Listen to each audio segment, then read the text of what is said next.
Welcome to our friends and viewers. I want to thank you all so much for tuning in to our special series, a 5-part series exclusively on Loma Linda Broadcasting Network about Creation Sabbath, celebrating the Creation Sabbath. My name is Briana Nealey, and I'm joined here today with my co-host Tim Standish, Dr. Tim Standish, and his guest, Dr. John Kurlinski.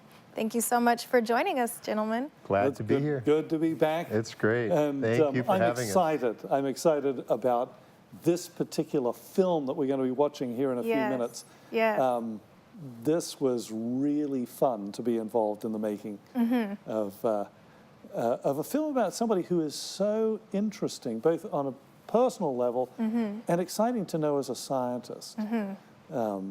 Dr. Isabel de Moraes is her name. And yeah, every once in a while you meet somebody and you feel just a little bit humbled by the experience. Yes. In a good way. Yeah. This is a woman, I believe, who has really been led by God in a very interesting, along a very interesting path in her life. Yes. But at the same time, or maybe "but" isn't the word that I want to put there. At the same time, that path has led her really to the absolute top rung of scientists in the world. Yes. Amazing. Absolutely. She's in a place where you don't expect to find Christians, very few, and yet I believe she profoundly, in this video, will represent not only her science very, very well, but more importantly, her God, and as a result, herself. It's a lovely story. I'm excited about it too. Absolutely. I'm excited for our viewers to see it as well. But just before we get into that, I think you had a verse you wanted to share with us? Sure. Give me a second here. I'll look it up. It's actually Psalm 111 that I'm going to be reading from. And Job, Psalms, here it is. Psalm 111 is sometimes called the Scientist Psalm. And you'll see why. I'm just gonna read. Oops, I've overshot here. I'm just gonna read, I think, verses 2 through 4. Okay. Okay. The works of the Lord are great, sought out of all them that have pleasure therein. And you can see why I feel like that's about scientists, because that's what we do. We go out and we seek that knowledge about the creation that God has done. And then it goes on, and it does these kind of, the next two verses sort of go back and forth between what God has done and what it tells us about his character. At least that's the way I'm understanding it. So verse 3 of Psalm 111 says, his works, this is God's work, is honorable and glorious, and his righteousness endureth forever. Yes. So his works reflect on his righteousness, his eternal righteousness. And then verse 4, he hath made his wonderful works to be remembered. The Lord is gracious and full of compassion. Yes. How wonderful that our Creator made human beings with this capacity to go out there and discover things about the creation that tell us about the reality and the nature of the God whom we as Christians worship. Yes. And so it's tying together not only the power of this God who can do all these things, but it ties into, in this psalm especially, the character behind the power. Or as the New Testament will say in a very pithy short phrase, God is love. It's a God who is compassionate, a God who is right-making, who makes all these things. And it's a very endearing and winsome passage in that respect too. I think of scientists who get to, and it's like you said, the scientist passage, it it makes it, you're special if you get the job or the gig that gets to go out and look at this stuff. I always envied the guys that get to go diving in the tropics, or to get to go to the Galapagos Islands and look at the cool stuff, and to go into the Grand Canyons and the places of the world who that's their workplace or playground, is to study the things that God has made. What a good gig. You guys got a good gig. It's a tremendous thing. How sad it is when somebody who, a scientist who is so enamored with the world and all the beauty and wonder that's out there, then has their mind kind of straitjacketed into a materialistic understanding of things. It really all boils down to just atoms. It's all going to wind down and end at some point in so many billion years or whatever. There is no purpose. There's no ultimate meaning to it. How horrible to have that done to your brain. What a terrible And yet, how beautifully the Bible opens our minds up and allows us to appreciate the beauty and the wonder and the joy that we get from this work of art that God created, that we call life and the universe. Yeah, well, we talked about it in times and in conversations past. What we have here is, in that sense, we are looking at theodicy in the sense of the justice, the nature of the God that we are exploring, and and how sad it was for, like, Charles Darwin not to have in his, quote, religious training before he went off to the Galapagos Islands, his religious training not serve him well in understanding how to look at this world correctly. How when he goes out into the playground of the world, he doesn't go out there to discover God's greatness and goodness. He goes out and just sees it as a terrible place in so many ways, which is really sad. You know what, John? I know that this is a conversation that could go in any number of different directions, but I've actually read Charles Darwin's diary from the time that he was in the Galapagos Islands. And what struck me were statements like his comparison of what he was seeing to hell. He calls it, he compares it to the infernal regions. Well, you know what? I went there, and for me, it was like the Garden of Eden. It's just amazing. The animals there are so tame that the birds, literally, you can get this kind of distance from them and watch them there with their babies and their chicks and so on. Probably the most thrilling thing that happened to me when I was there was I was on a beach and a sea lion was watching me. And it got up and it came over and sniffed my leg like a dog or something. I admit I was a little bit nervous. I thought maybe it'll try and see. Did it have the big tusks or anything? No. It was a sea lion, and not a walrus. Not a walrus. Okay, I'm sorry. But a sea lion. I mean, wow! You know, I've always wanted to have a pet one. It was almost like that, and the joy that this place brought to me personally. Now, and yet here's Charles Darwin. I'm not necessarily that I necessarily blame him. He sounds like a young man who's been away from home for a long time and is missing everything and maybe has had enough for a while. But still, how unfortunate that from that experience he would sort of pull together stuff that is a theory about how God didn't create these glorious creatures and how he did. I mean, wow, you know, how sad that is. That is very sad. Now, I keep hearing you two talk about the beauty around us that God has created. And you know what I found from Dr. Isabel D. Moraes' video is that she really sees the beauty in God's creation, and she's a scientist so brilliant, and she has no question that these things around us were created by God. Now, John mentioned the Odyssey, but we're going to come back to that term. Before we come back to that term, we talk in the playground of the scientists. No, stay there, stay there. The playground of the scientists. She has a very unusual playground. Not Yes. the Galapagos, not the canyons or the ocean depths. Her Yes. playground is pretty cool. Yes. And I think Yes, people, it is. that's one that someone in her field, that's, like you say, the top of the food chain, so to speak, if we're going to use that analogy. Yes. She's there where most, she's the top of the top in the scientific we world. better watch this. Yes. Because, Yes, because yes. this is, I got to admit, I Yes. was thrilled Yes.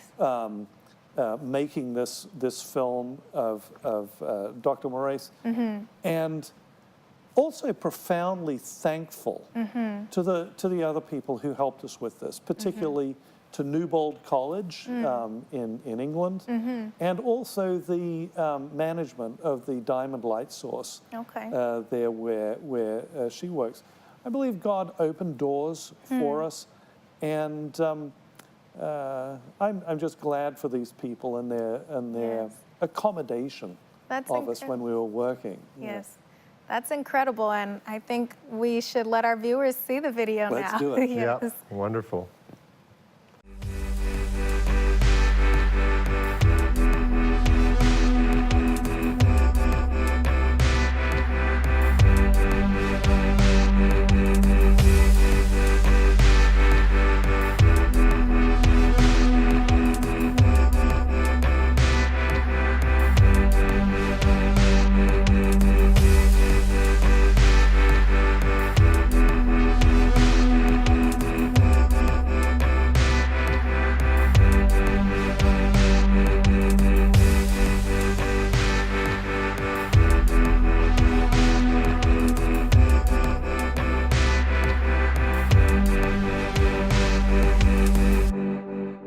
When you visualize England, what images come to mind? Perhaps it's stately ivy-covered country houses or medieval cathedrals. Maybe it's crenellated castles on green hills. What you probably don't think of is a building like this. This spaceship-like structure and the synchrotron that it houses represents the largest investment ever made by the British government in scientific research. We're going to go inside and learn about the activities that occur here from one of the resident scientists, Dr. Isabel Moraes.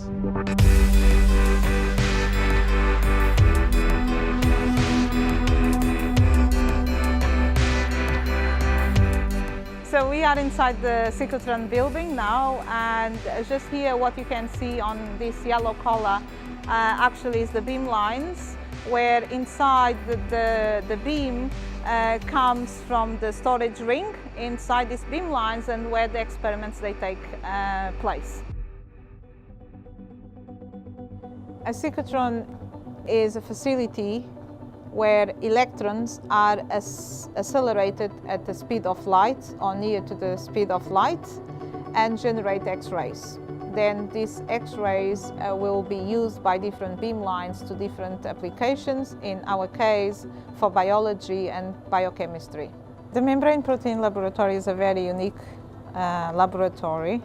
It's a totally dedicated lab to the study of membrane proteins inside the cyclotron building. So this makes the lab very unique. It's the only laboratory in the world inside a cyclotron. 20–25% of our genome, of the human genome, codes membrane proteins. In nowadays, 60% of the medicines we have available in the market, they target membrane proteins.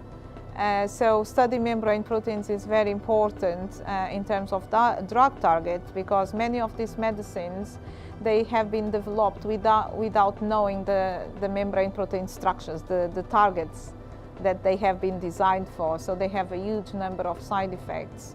So if we can solve and understand the structure of a particular membrane protein and how the drugs they interact with this particular protein, we will understand much better the way the medicine operates and function, and the medicinal chemists can actually develop better drugs which are more specific to this molecule And once you take the medicine, they are not spreading into your body and binding many other proteins that are not related actually to the disease or to the specificity of the medicine.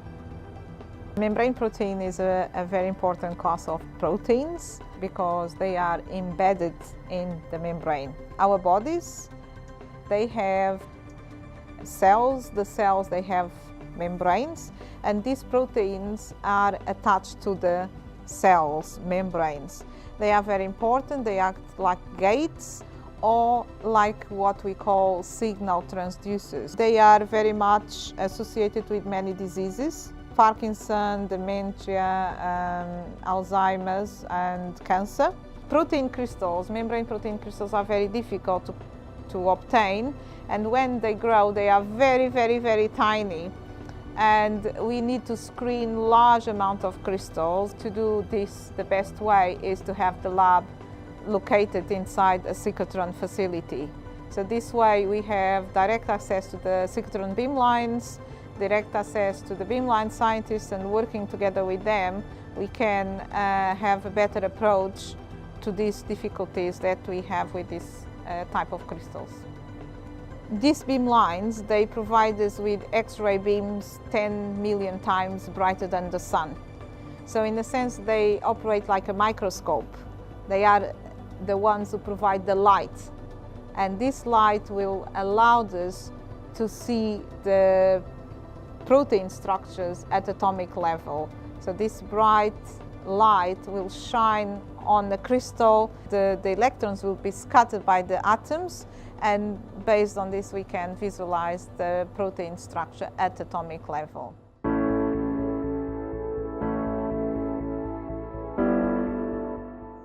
We all know where amazing facilities like the Diamond Light Source come from.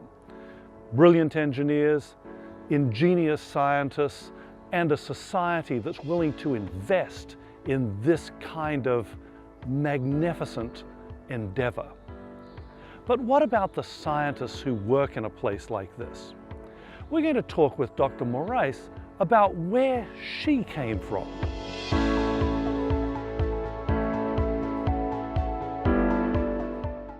When I was born, I was 3 weeks overdue, and this has created epilepsy. I started having epileptic fits immediately when I was a baby. Then they stopped for a period of years, although the epilepsy carried on, but the epileptic fits stopped. And I think when I was about 5 years old, everything started again. When I reached the secondary school, the medicine was really interfering with my academic studies. Because my epilepsy was really catching up from 11 years old until 13, it was really creating huge problems in the school. I was not able to catch up with my colleagues. I was really behind. And in Portugal, education is like, if you don't have certain grades on the subjects, you don't move year. So they ask you to repeat the year. And then when I reached year 8, it happened the same thing. They said I could not move in year 9 to year 9 because my performance, my academic performance was not that great. The science modules were fine, but during secondary school you don't just learn science, and they were very concerned. So my parents, they took me back to the doctors, and they told them that with the medicines and the way I was, it would be very difficult for me to achieve higher academic expectations.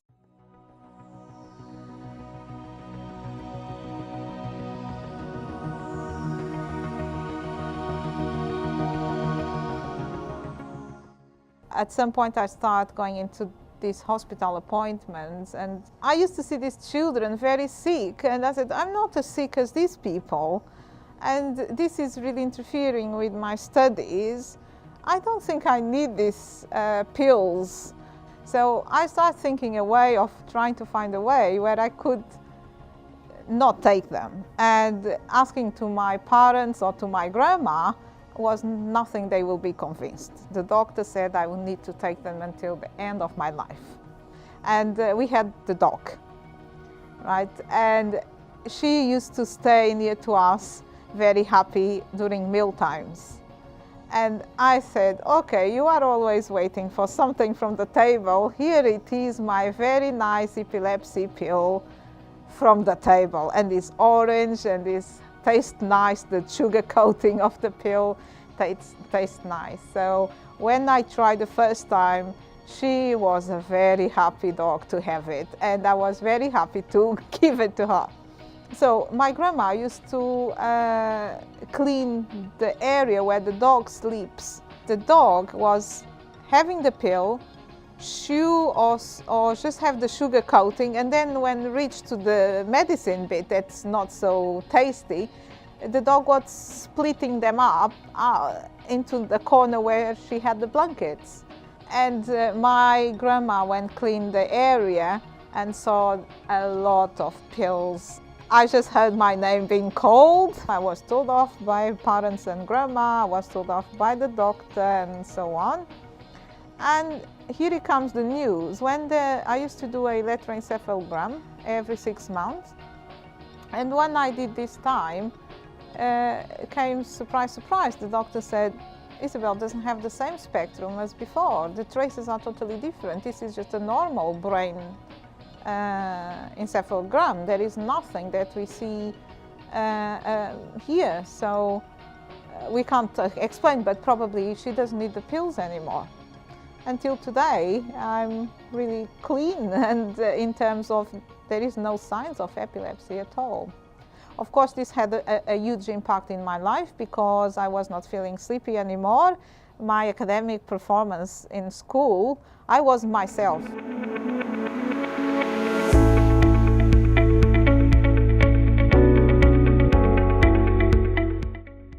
Since I was very, very young, everything that was related to science, I always loved it. And I think my father had a very important role on it because he loved science as well. My father was, by profession, he was a dentist technician, and he had a small workshop at home. And I love to see him working on that, and I love to see him mixing liquids. In Portugal, the kitchen floor is always marble, and the worktop is marble. And one of the things I would love to do it was on the top of the kitchen, worktop kitchen, slice the lemon and do it like that, like prints. When you squeeze the lemon, the juice, which is acid, it's the marble. So the marble goes from this pinkish color into a white color. And of course, my mom used to be furious with that, or just squeeze a few drops on the kitchen floor. And they immediately knew that was me, that I was trying to do some chemistry experiments on the kitchen floor. The stains comes out after a while, but they stay for a good 3 weeks. So when I was in primary school, one day I took a book from a neighbor about chemistry, and the teacher was so crossed. The chemistry is not for your level yet. So I always loved science. My grandma was not displeased, but when I said I'm going to study chemical engineer as a first degree, she looked at me and said, I'm so disappointed because this is for men. This is a profession for men, not for ladies. And I laughed when she said that. I managed to have grades enough to attend a university in Lisbon because the entrance requirements are a little bit more higher. And I have not done just chemical engineer. I did what is called industrial chemical engineer, so the degree would be a little bit more pushed in terms of practicals. My father was not a Christian. In his opinion, scientists and God at that time would not correlate or coexist. To have someone that would say, I'm going to church once a week, I believe in God, and I believe God has created us, that would make a big problem for his convictions. My mom is a Christian, but she never attended any church. She was busy working. And for her, if I would believe it or not, she would not mind. My father was the one who used to push during that period. It was a bit complicated. He didn't like to have what he used to say, Christians in my house. I had a very strong influence from my grandma, who was a very strong Christian lady, and she strongly believed God exists and God has creating us. And when I started studying, I remember on the secondary school, they gave me a biology book and had all this evolution, had started with the monkey and finished with the man. She always told me, this is what some scientists believe, but it's not what it's written in the Bible. Problem started when you reach the 15 years old and you are already a teen and you need to start producing your own opinions, and you needed to make a decision. Can I live my life as a scientist or as a person who loves science and at the same time keep my Christian background or my Christian principles? I had teachers saying evolution is correct. They believed in God, but they used to say, Isabel, I believe in God, but not a magic God. And once I remember I told the teacher, but if God is not magic, he's not God, it's just a minor God. And she was furious because I said that in front of the class. But the time moves on and you mature a bit more your answers, and you try as well to understand the reason why people believe in evolution as well, and listen their sides. And of course I start creating my own opinion as well. After I finished my first degree, I moved to London because my boyfriend was living here, which is my husband today. I did my first degree in chemical engineer, but was missing the biology. I like biochemistry as well a lot. And so I enrolled myself, and 2 years later, I finished the master's degree in bioinformatics and molecular modeling. So during the master's, I learned quite a lot of biochemistry, which I didn't have it on my first degree. And then, of course, I moved into a PhD in biochemistry. That was X-ray crystallography for macromolecules. That means crystallography of proteins. During my PhD, I was more and more convinced that we have been created by a very intelligent being.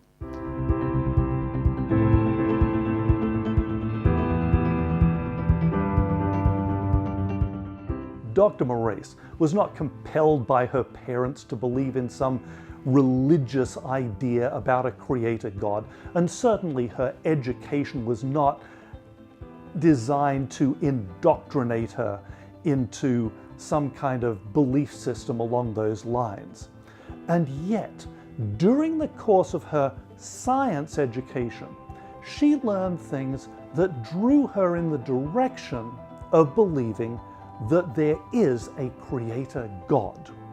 But what is it about the science that she does on a day-to-day basis, the protein chemistry that she studies, that continues to point her in the direction of a creator God?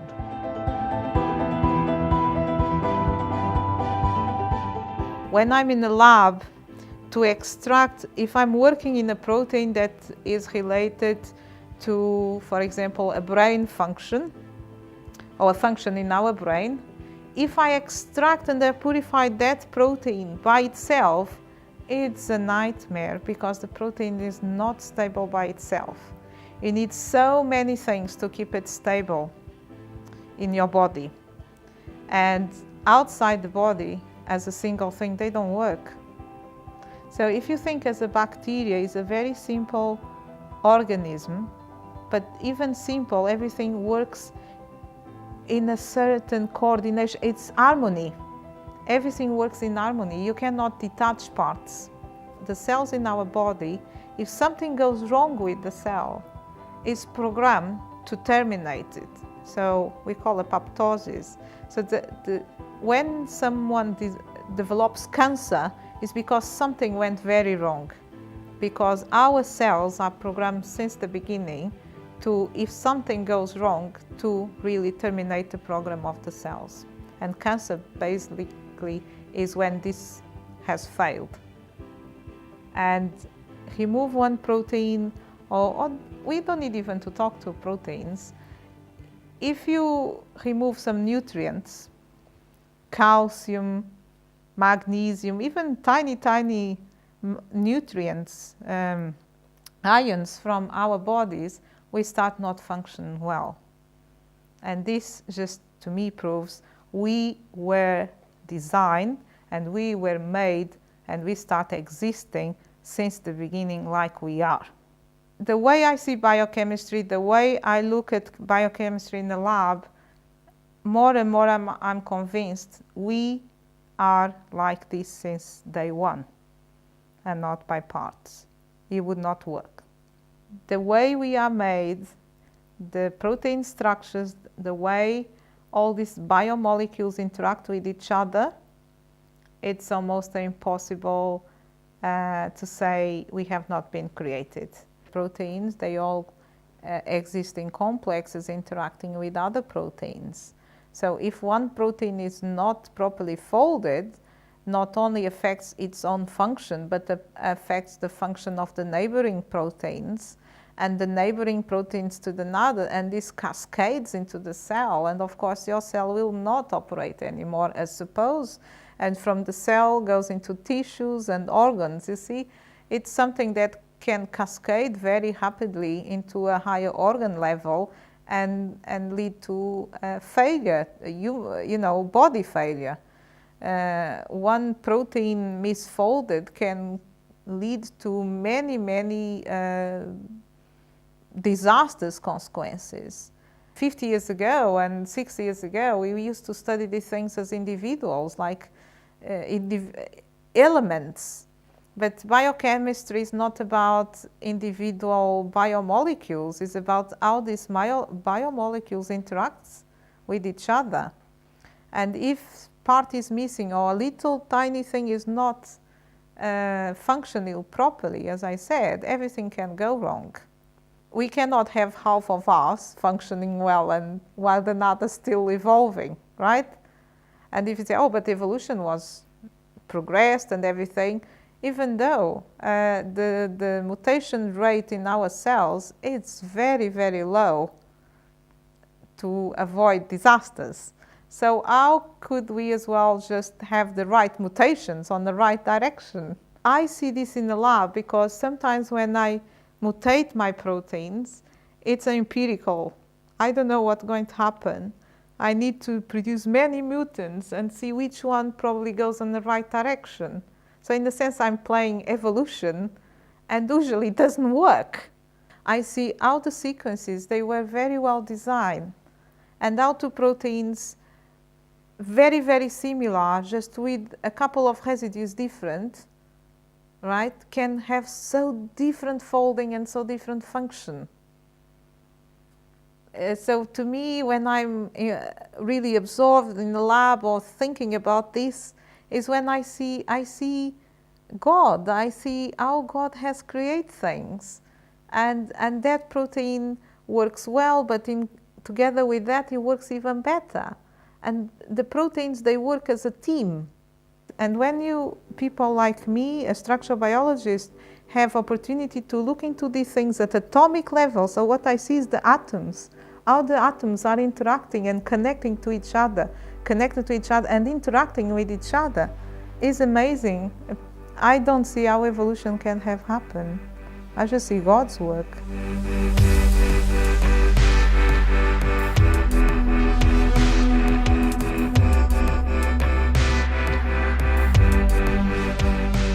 One of the things that fascinates me about Dr. Moraes is that there is a theory out there that says the more we know about science, the less important God is.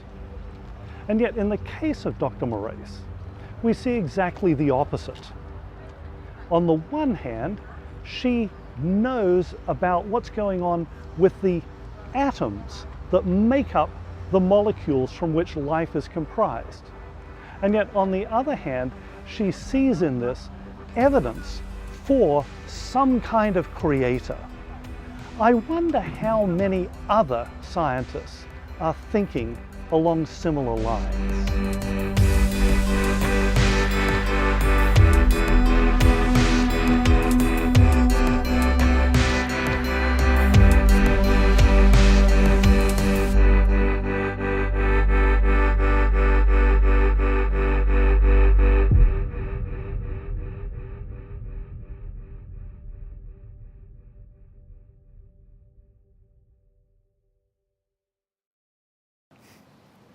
Now, I find it to be really incredible that Dr. Moraes has this awesome faith. You know, there's no question in her mind as to whether or not God exists, especially growing up in the family dynamic that she had. You know, her father saying that he didn't want Christians in his home, and a mother who was more so lenient on her beliefs, but having a grandmother who was strong in her ear, telling her, you know, God is real, and telling her about God's love. And it's just awesome to see the woman that she's become, the incredible scientist, and working in this awesome facility.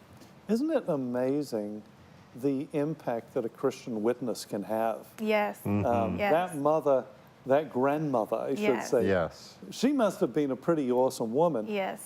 And what a wonderful thing that she was able to give Isabel the opportunity to see a way of interpreting the evidence that she's looking at that is so full of joy and beauty.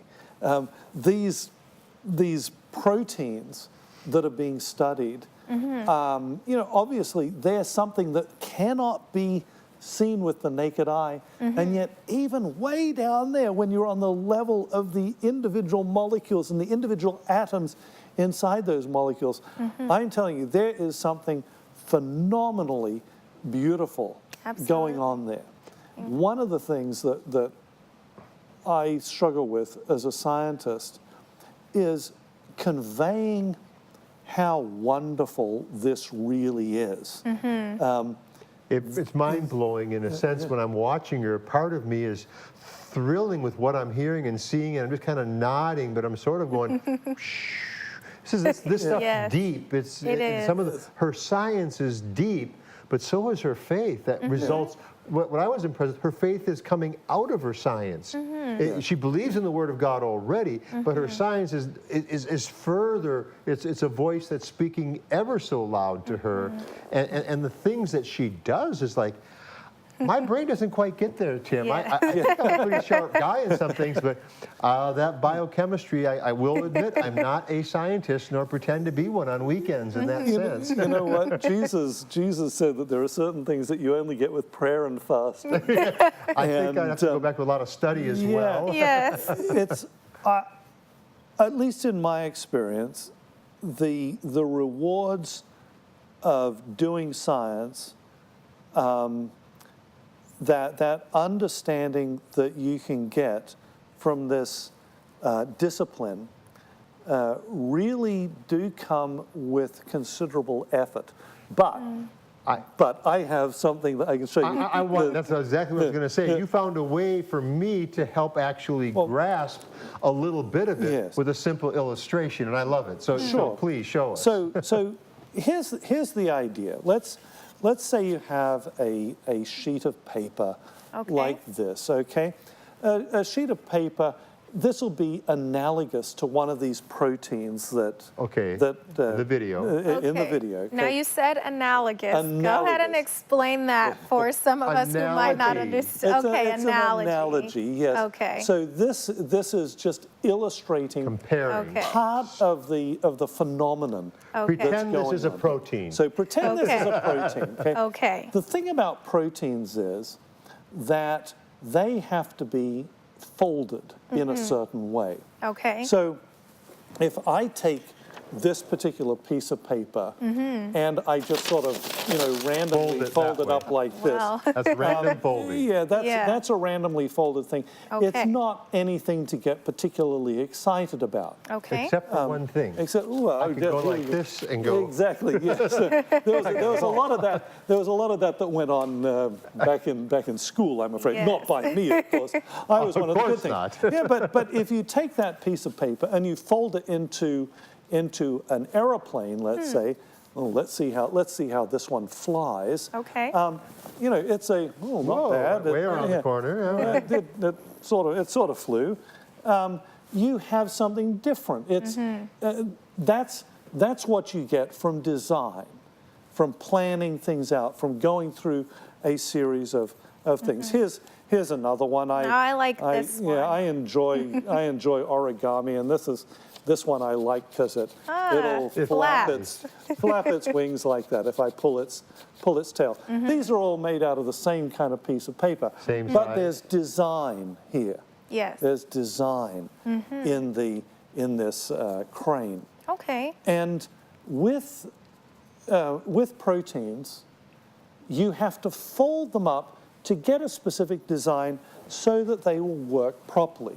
Now, the particular proteins that she works with Yes. are super special proteins. Okay. These ones that are inside cell membranes. So we all know Okay. that cells are the basic fundamental building blocks of Cell skin. living things. Yes. Yes. And around the outside of the cell, there is a membrane. Okay. And that membrane is really, really important because conditions inside the cell have to stay the same. There's a great word for it, homeostasis. Okay. I actually think I've heard Yeah. this term before. That's right. You probably learned it in high school biology. Yes, I think so. Demand your money back if you didn't learn it. Homeostasis. So if you were just letting anything in and out of the cell, as the environment changes, the cell would be changing completely. It wouldn't be staying the same. And that's what the homeostasis, staying the same, is all about. All of those chemical reactions that are necessary for life, they can only operate within certain parameters. And so that cell membrane maintains those parameters. It can let certain things out, Okay. but not other things. It can let certain things in, but Okay. not everything. And sometimes it can decide, oh, I need some of that, yes, I'll let it in. Or it can say, no, I don't need any of that, so we won't let any more of it in. Okay. All of those decisions about what goes in and what goes out and so on, those are made by those membrane proteins. Okay. They're not just a simple blob of something. They're not just a crunched up molecule that's there. Those are molecular machines. One other crazy thing about these things, and I don't know, I'm about to launch into the lecture, I'm sorry, but it's just Okay, all right. it's Go just so for it. incredible. All right, so on the outside of the cell, you have water, right, an aqueous kind of environment. On the inside of the cell, you have a lot of water as well, so it's aqueous on the inside. Okay. There are certain parts of proteins that the amino acids that are joined together to make a protein, some of those dissolve in water. They like to be in water. Okay? So outside the cell, the membrane protein will be water-loving. The water will be just loving that. Okay. And inside the cell, that part of the protein that's there will be good with water, okay? But the membrane itself is oily. Okay? Oil and water don't mix. No. Okay? So the part that goes through the middle of that membrane, the part that passes through the membrane, has to be oily kinds of amino acids that are in that thing. So it's a very specific thing. It's got a, and probably the thing about what she is doing that astonishes me the most is the idea that they can actually take those proteins out of the cell membrane and still maintain something like the right shape. Yeah. And then, even more astonishing to me, cause them to crystallize. Okay. Because things that crystallize typically are not oily kinds of things. And when you've got a mixture of oily stuff and stuff that does dissolve in water, well, oh, the idea of getting a crystal of that is incredible. And yet they do it. Now, it's kind of interesting to wrap your mind around all of this. Why exactly is it so amazing that it can be crystallized? It has to do with simply the chemistry of what's going on there. Okay.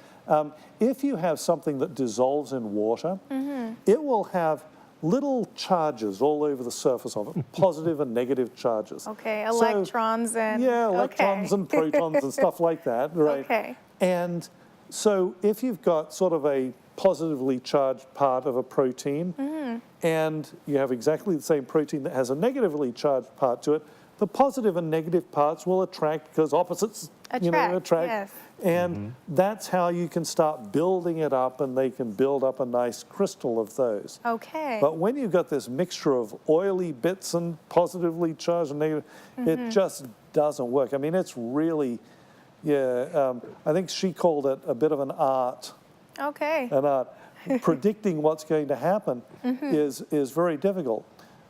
The idea that you would get these nice, stable proteins by randomly joining stuff together.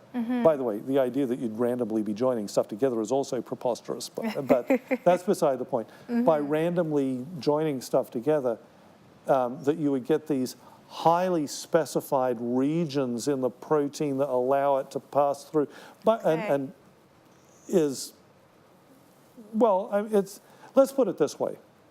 It's not what you would predict would happen based on randomness. Okay. Random stuff, unguided processes. Frankly, with a guided process, I'm not sure that we're smart enough to figure it out yet.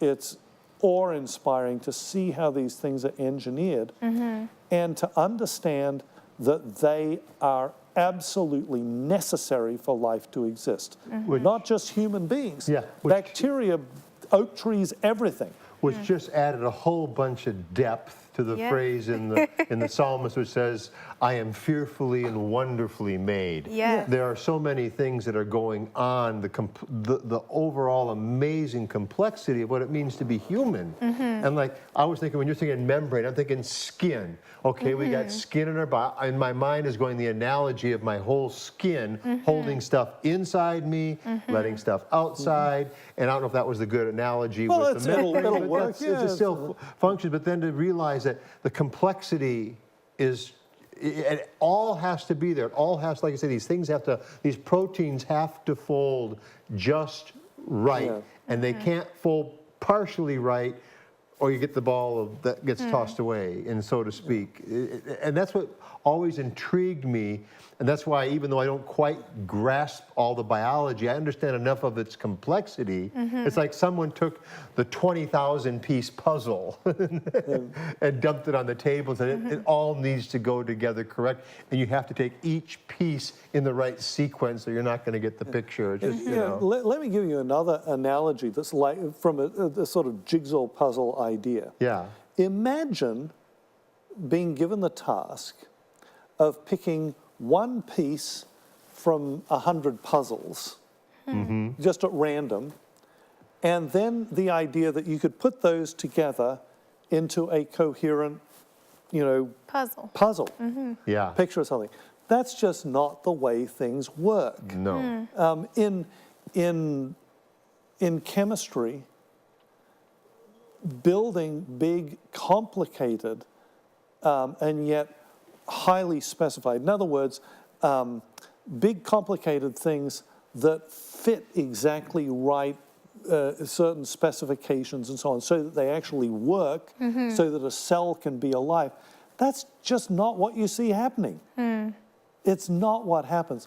On the other hand, if we go to the analogy, a sort of machine analogy that's commonly used, when you look at any machine, let's say a car, okay, the cylinders and pistons in the engine have to meet certain specifications. You can't put a square cylinder and a round piston together. You won't have a functioning thing. Even if you have a cylindrical cylinder and a piston that is also, you know, round, it has to be the right size. If the piston's too big, it won't go into the cylinder. If it's too small, you won't get any power out of that explosion of gasoline and air inside there. Everything has to fit within these specifications, and that doesn't happen unless somebody has a plan and figures out how it's all going to work and then puts all of those pieces together all at once. Then you have a functioning thing. What I liked about our video, though, was as incredible as all of, as her science is, and her job, and her deduction from that, the scientific, and as it relates to her belief in God, and to realize that she had multiple things sort of stacked against the plausibility or probability that she would be a believer in God, born with her genetic, supposedly epilepsy, and all of a sudden that being healed or cured or whatever, but she had reasons to doubt that God cared, the doubt that God existed, to almost go the way of her father, who didn't want a Christian in the home, but she ends up on the journey in the way of her grandmother and her mother more, and followed that path and became the beautiful person that she is, and the amazing things that she has shown us today about God via that video you had done there. Amazing. I love the word harmony that she used, because harmony is actually something that you see throughout nature. We have a tendency to notice the exceptions to that harmony. The lion killing the gazelle. I don't know why people find that so fascinating. I personally find it horrifying. The lion is beautiful, but so is the gazelle. Yes. And these poor creatures, I mean, they suffer, they're terrified, they die, and it's not a pleasant thing at all. But, you know, of course, as Christians, we understand this is the result of sin. It was sin that brought this death and suffering into the world. At the same time, when we look at nature, and particularly when we look at life, most things actually operate in harmony with one another. Most of the animals out there on the plains there in Africa, most of them actually get along. It's quite nice to see that. You can go to places. I've actually been to Masai Mara, for example, and there's elephants, and they seem to be getting along perfectly well with the warthogs and the zebras and the gazelles and the wildebeest, and they're all there. They're all getting along most of the time, and that's a lovely thing. In harmony. Yes, exactly. If all of these proteins inside our cells, and we're talking about a lot of them, if they are not all working together in a very specific way, life can't exist.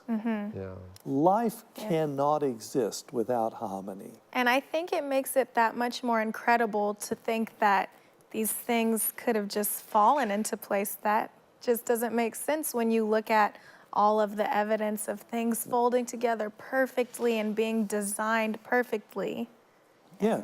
Unguided processes do not produce this sort of thing. The laws of nature are quite remarkable. Yes. And as a Christian, I believe that those laws, by the way, are just as much a manifestation of God and his character as the laws like the Ten Commandments. Yes. Natural laws, though, by themselves, do not produce living things.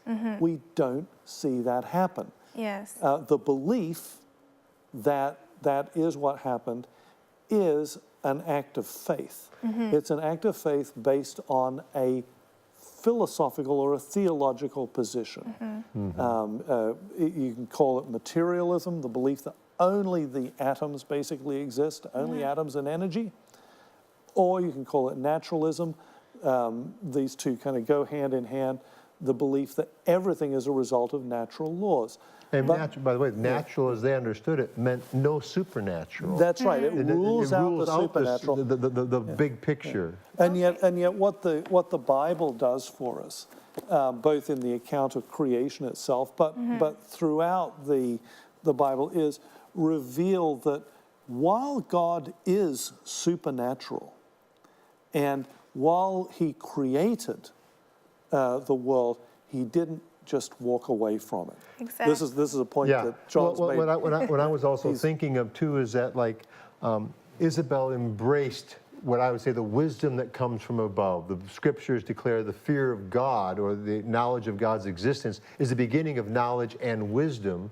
And there's a text that we looked at earlier. It said James 3:17 from the English Standard Version. There we go. It says wisdom that's from above is, Yeah. and she illustrates this. It's first pure and gentle. Yeah. And you can't help but see the purity of heart and the gentleness of mind in this person who's embraced that. And it says it's open to reason. She thinks through and the implications of what she's doing.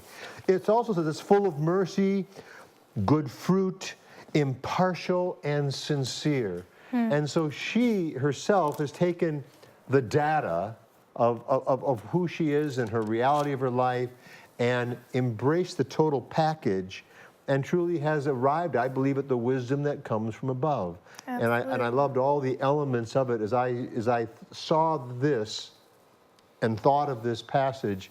Those blended together. This is, again, the science and the faith blending together because they were allowed to work together as they were given to us together. In harmony. In harmony. In harmony. In harmony, yes. Now, we don't have too much time left on this episode, but there was a phrase we wanted to come back to for you to dissect a little bit, and that was theodicy. The justice of God, because we still have to reconcile that lion and gazelle. If God is so good, how come the lion takes down the gazelle? And how come my friend that I love, or my dad dies in a car accident, or my friend that I love gets either tragically killed, or the child gets cancer, or they're suffering? That is the story, the greater story of the Bible. An evil one has done it. And the Bible reveals that God is good, but because goodness allows and love demands freedom, God has to solve the problem of that, and he does through his son, Jesus Christ. And I think we can, I'm sorry, John, I think we can see that even in Dr. Moraes' story. That, Yes, very much so. You know, that even though she was born with epilepsy, she didn't let it stop her. And, you know, it's a bad thing that happened to her, but these things happen in life, and we don't necessarily know or see why they happen, but they happen for a reason. And her science, honestly, I would say, has been influenced by what she went through and has really made her the believer that she is. Yeah. And she was able to then later on help put some of these pieces together. And I think was excellent application of that sort of thing for her. Absolutely. Yeah. And I'm so happy that our viewers were able to see her story today. We actually only have a little bit of time left, so I want to thank you, John and Tim, for joining us today on our show, this episode. And we also want to thank our viewers for joining us as well, the viewers who are interested in seeing how science and faith intersect and who come in and tune in and see what we're talking about. And I also want to say thank you to our donors, because LLBN is 100% viewer supported. And it's our donors who keep us going, who keep us running, who keep the AC on, who keep the lights on. You know, there are volunteers up here volunteering their time to speak with us today, but it's incredible that our viewers are able to keep us going. And I also just want to say thank you to God, our Creator, who we're here celebrating Creation Sabbath. He's such an incredible, amazing God that even when bad things happen, he allows good things to come out of it. And so I just want to end by saying thank you to all of you today.